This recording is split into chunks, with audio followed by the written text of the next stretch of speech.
blackened and peeling skin after swimming. The secret behind chlorine and the sun. Opening. Imagine a public swimming pool. The weather is very hot. The sun is directly overhead from 11 a.m. to 2 p.m. Many people are swimming, enjoying the refreshing water. However, some of them feel stinging eyes when splashed by water, a sign that the chlorine level in the pool is too high. They continue swimming, freestyle, and backstroke, so that the upper back and upper arms are almost always above the surface of the water, exposed to direct sunlight. The next day, a strange phenomenon occurs. On the upper back and upper arms, the skin begins to turn blackish brown. Then, a day or two later, the skin in that area begins to peel like fish scales, feels incredibly itchy, and red spots appear under the peeling skin. Meanwhile, other parts of the body such as the face, chest, stomach, and thighs do not experience the same thing at all. What is really happening? Is it because of the chlorine? Or is it because of the heat of the sun? Or are both of them in cahoots? Let's explore this scientifically, step by step. Part 1. Why should swimming pools use chlorine? The question that always comes to mind is, why can't swimming pools do without chlorine? Chlorine, or calcium hypochlorite, is a chemical compound that functions as the primary disinfectant in swimming pools. Without chlorine, pool water will become a breeding ground for various harmful microorganisms. Bacteria such as E. coli and Pseudomonas can cause skin infections, ear infections, and even diarrhea. Viruses such as adenovirus can infect the eyes. Algae will thrive, turning the pool water green and slippery.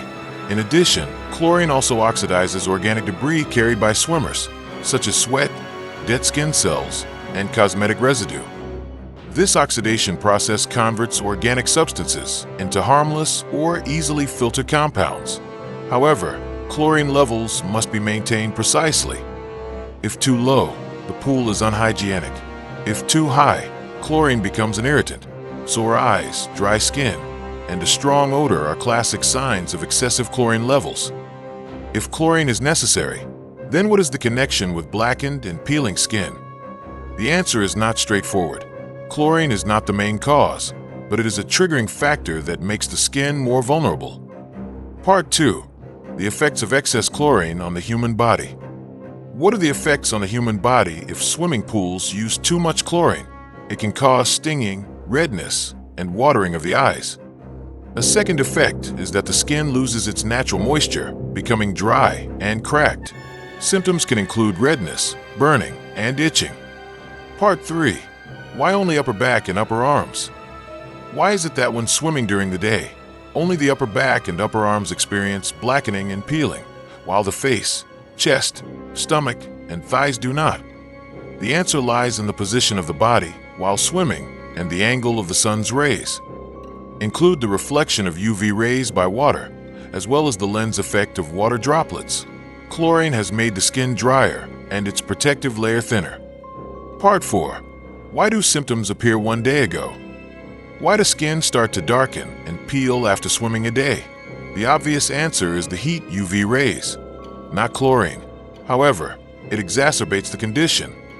In the first few hours after exposure, the skin may only appear slightly red, and the peak inflammation occurs approximately 12 to 24 hours after exposure. Within 3 to 7 days, the dry, dead skin cells will naturally shed in thin flakes. This is the exfoliation process. Part 5. Why does skin itch before peeling? One day after swimming, before any peeling was visible, my back and upper arms felt extremely itchy. Why? The itching is part of the inflammatory response. When skin cells are damaged by UV rays, they release danger signals. Mast cells in the skin tissue release histamine. Histamine binds to sensory nerve receptors in the skin, sending signals to the brain that are interpreted as itch. Part 6. Why are there red spots on new skin? The visible red spots are the result of two possible causes. First, micro-red blood cell extravasation, which is a small leak from fragile capillaries caused by inflammation. Second, persistent capillary dilation that is visible from the outside because the overlying skin is so thin that the red blood vessels are translucent. The spots are harmless and will disappear within a few days as the new skin thickens. Part 7. Microscope. Mysterious lines on peeling skin. Is it really a nerve network? The answer is no. It's a natural structure of the outermost layer of dead skin called the stratum corneum.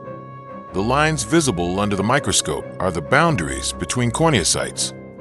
At 100x to 400x magnification, these boundaries appear as fine lines forming a map-like pattern, or like cracks in dry soil. Part 8. Light brown and dark brown colors under the microscope. This is caused by an uneven distribution of melanin within dead skin cells. Melanin is a natural pigment produced by melanocyte cells in the basal layer. When the skin is sunburned, melanin production increases. As a result, the dead skin cells that flake off contain varying amounts of melanin. Areas with high melanin levels appear dark brown, while areas with low melanin levels appear light brown. Part 9. Why does peeling skin look shiny under a microscope? The shiny surface of naturally exfoliated dead skin samples is due to the physical structure of the stratum corneum, which is dense and dry. A dry, dense, and optically flat surface will reflect light specularly. Conversely, skin samples that have been prematurely removed may still have some intercellular fluid remaining, making them appear dull or opaque under the microscope. This shine can also be enhanced by the presence of residual fats or oils from the skin even after washing. As chlorine does not remove 100% of the lipids, these lipids add a glossy effect, like a thin layer of wax. Closing. This phenomenon teaches us that the human body has a complex and amazing mechanism for protecting and repairing itself. Thank you for following this scientific journey to the end. Don't forget to like and subscribe. Every seemingly simple question often leads us to extraordinary insights about ourselves.